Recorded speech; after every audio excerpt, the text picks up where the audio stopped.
Hi kayo, dali. Ayo. Hi. Steffi! Steffi, hi ka muna. Hello. Oh, let's swimming. Mag-swimming ka na. O, dali. Dito naman yung mga binata. Ang ating nag-aaral. Naku po. Langoy ka nga, Justin! Langoy ka nga! Hindi mo marunong? Ikaw rin! Madali, sunod-sunod kayo!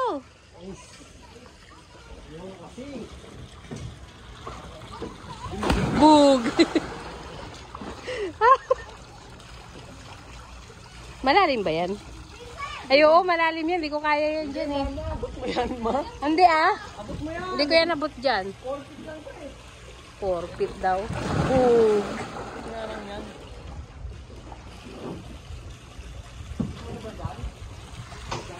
Nabago na ba yan? Eh, ilang taon na tayo nagsuswimming. Bug! Lakas na na.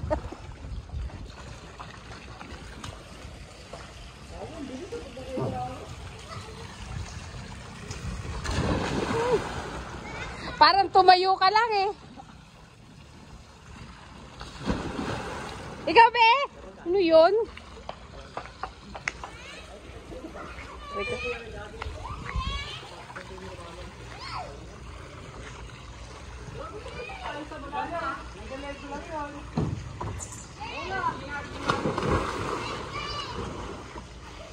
Ang yabang.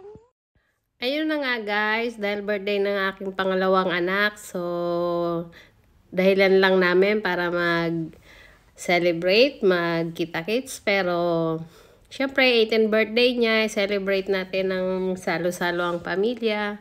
Konting swimming-swimming lang. Tapos yan, salo-salo. Actually, hindi naman kami masyado nagsiligo, sila lang.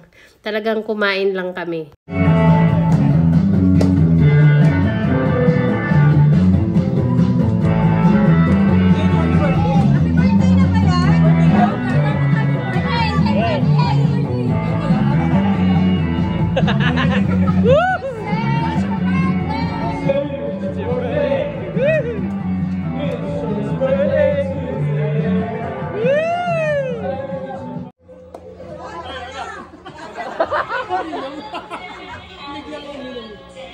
Happy birthday to you. Wish. Birthday to you. Happy birthday to you.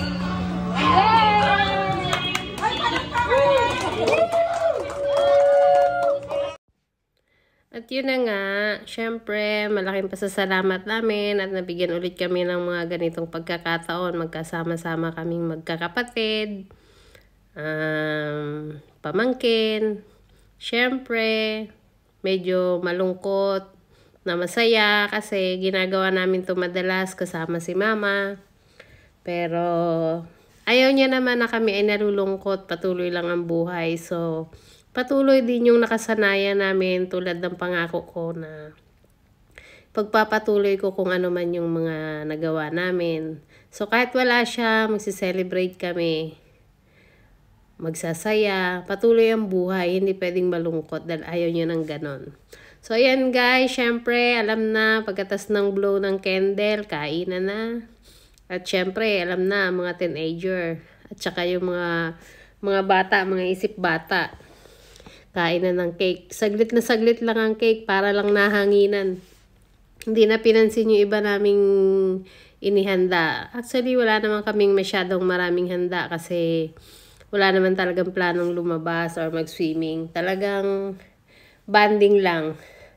And ayan nga guys. Yan, sige, kain lang. Tapos yung iba niya nandun pa sa kabilang cottage. Halos 3 cottage ang aming sinakop dyan. Pero isa lang naman ang may bayad. Kasi wala namang nag-o-occupied. So pinayagan kami kahit na Pero kung may mag-o-occupied, syempre, doon lang kami sa cottage namin. Eh malalaki na yung aming mga anakis. Puro malalaki na. So yung mga nanay, tatay, hindi naman nagsiligo. Talagang dyan lang kami sa lamesa. O, kita nyo na. Parang nahanginan lang yung cake. At ayan yung kapatid ko, nakahanap ng lagayan ng aming cellphone para kitang-kita kami dyan habang nagkakainan. At syempre, habang nagkakainan, kwentuhan, banding-banding, kanya-kanyang videos, kanya-kanyang kuha ng memories. Wala na kami masyadong batang intindihin. So, nai-enjoy na talaga namin. Kanya-kanya na sila din ng grupo-grupo. May gumakanta, may naliligo, may nagiinom. Kami ayan, kain. Tapos ganyan. So, katuwaan lang talaga. Talagang banding-banding lang talaga ang aming ganap. Ayan. Tapos, syempre, hindi mawawala ang picture. Ayan. Hindi na magpipicture kami. Oh, 'di ba? Kanya-kanyang paraan kung paano tatakpan ang tiyan. Hindi ko ano yung birthday boy. Oh, game na. Papailisin mo video mo. Ngayon kita kami. Si Benjo, malis pa sa taas. At ito nga guys, katuwaan namin bago ko ibigay yung papasko nila. Magsasayaw muna kami ng Bumblebee. Yun na nga, pagkatapos nun, konting ligo, konting picture-picture kaming magkakapatid at uwian na at dadaan pa kami kay mama. Hello. Hello. Hello, no. Sino maganda? Uy. Nagbago ba mga kulay nyo? Bandang gitna. Unang pa din ko. Hindi ba kung makikita mo yung bandang gitna? Nahanap ko nga, nasaan ba si Princess? Ay, si Princess ba yun? May lagi na lang yung princess na. Ay, ito ang panalo. Oo. Panalo. Bagong pangalan to. May foreigner. May foreigner naka-shades pa.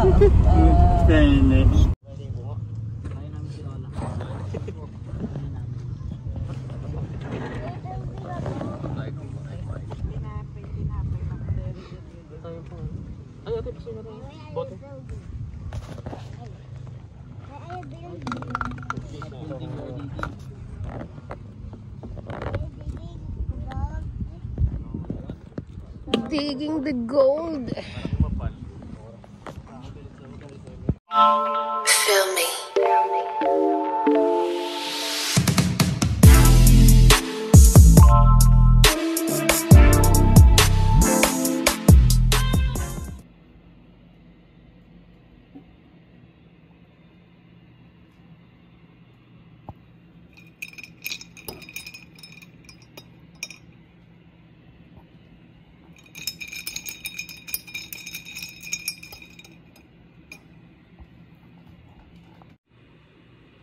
Hi guys! Welcome back to my channel. So, matagal-tagal na tayo hindi nakakapag-vlog. Ngayon, gagawa tayo ng instant milk tea. Yung nabibili lang dyan. So, kailangan lang natin ito. Yung pouch ng milk tea. Tsaka yung yung tapioca niya. Ano ba tawag dito?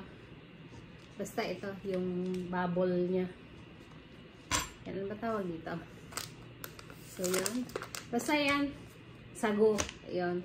In short, sago. So, yan. Gagawin natin siya. Yan. Paano ba? Nilagay muna natin ito. Yan. Lagyan natin siya dyan.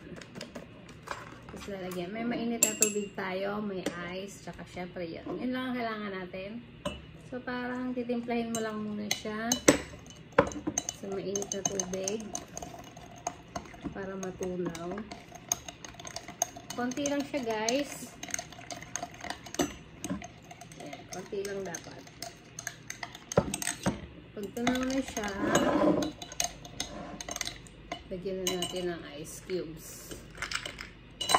Ayan. Mapapansin nyo guys, nakaganito ako kasi taglamig dito ngayon. So, winter dito ngayon. Winter pero iinom tayo ng malamig. So, andito lang naman tayo sa kwarto. Diba? Hindi naman malamig dito masyado sa labas. Sa loob. So, ayun siya guys. Yan. Para ka nang pumunta sa mamahaling coffee shop. Tapos ito, kailangan natin ng gunting. Yan, ako naka-ready. So, dapat pala naka-ready na. Ayan. So, gupitin lang natin siya, guys. Yan. So, ilalagay lang natin dyan. Toppings lang. Yun. Siya na yung magdadala ng matamis. Yun, natapon pa. Siya na yung maglalagay ng lasa. Actually, para siyang 3-in-1 na. Yeah. So, diba, ayan. Nakikita nyo naman yung yan. Mukha na siyang milk tea. Ayan. So, mix-mix lang natin siya. Yung mga bagay-bagay na hindi pa nakahalo yun sa ilalim. Ayan. So, ayan na siya, guys. Enjoy na natin.